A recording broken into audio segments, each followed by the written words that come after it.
Hey, good Monday morning, everybody. It's Chief Meteorologist Brad Panovich. Well, we're finally starting to get some storms back in the forecast here, and the next couple of days we're going to see a very spring-like setup. It's early May. We typically see these big storm systems, and just like we see in May every year, it looks like some of these storms are going to be strong to severe. Let me show you the overall view of this system, and it's a pretty large system, and it's really going to be impacting us over the next 3 days in various ways. So you can see it's kind of a twofold system. We've got one low here, but a main front back here. The system that's affecting us this morning is this first system, which is producing some strong, and we've even seen some severe storms to the west, but you could see the cloud to ground lightning, which is lighting up areas across areas just north of the Statesville up towards Winston-Salem. But look at this cluster down here that is developing. This is going to move through later this morning, probably right before lunchtime, and then maybe another batch this afternoon. So all of these kind of moving along and ahead of this warm front, which is going to cause some severe risk for this afternoon and this evening. And then we're going to see another round tomorrow. So let me quickly show you what it looks like for severe weather outlooks. So we'll break this down day by day. This is today's severe weather outlook. You can see the entire Carolinas are in low risk, but there's a little narrow corridor of what we call a medium risk. And again, the primary concern here is going to be straight line winds. Of course, in any severe weather, there is a small risk for tornadoes, but that tornado risk is around 1 to 2% at best. Could rule one out, but the primary driver of this severe weather threat today is being driven by the risk for straight line winds. Now to the west, this is a little bit more of a tornado threat back there, but that's going to stay back there for right now. Let's go to tomorrow's severe weather risk. You can see it's kind of along the front, which then will be moving in from the west. So the main front will start to move to the east here, and we'll start to see a widespread probably squall line with embedded supercells developing. So this will be Tuesday's severe weather risk. And again, don't read too much into the exact boundaries. This general area is going to have to watch for severe storms, very similar to what we're seeing today. And then we go to day 3, which is going to be Wednesday. This is the front moving through probably in the morning. So the timing of this could be a little different depending on the speed of the system, but I think this will arrive sometime in the morning. So there will be at least a low end risk for severe storms during the morning on Wednesday. But let's talk about today and the next 24 hours. We'll get into the future cast here that shows the development of these storms.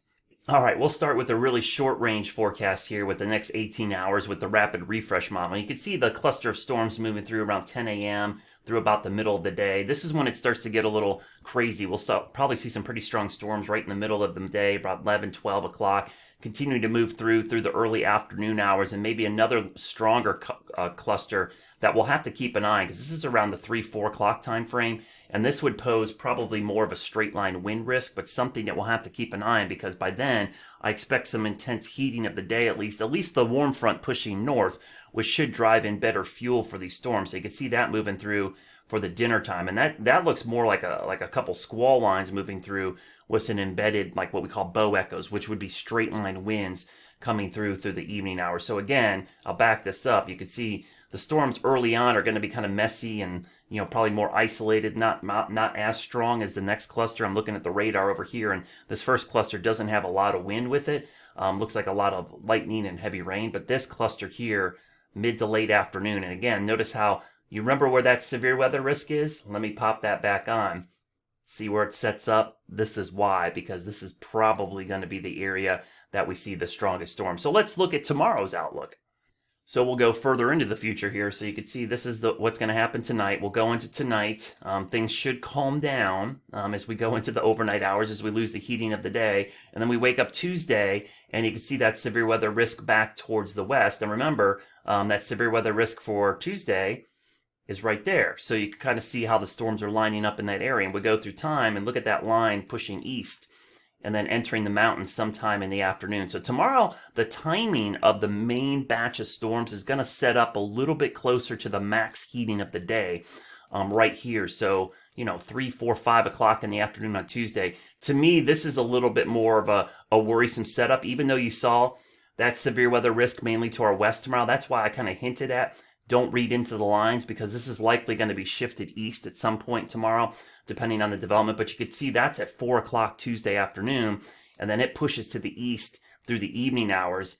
And then we go into Tuesday night into Wednesday, and there's the main front back to the west trying to push in, and we'll stop this at 2 o'clock in the morning. I think this is why we'll have a low risk across our area, because this will be the main front trying to push through. So The next 3 days are going to be pretty active, to say the least, as we get into a pretty active pattern of strong and severe storms. So we'll go back and kind of show you what's happening right now again.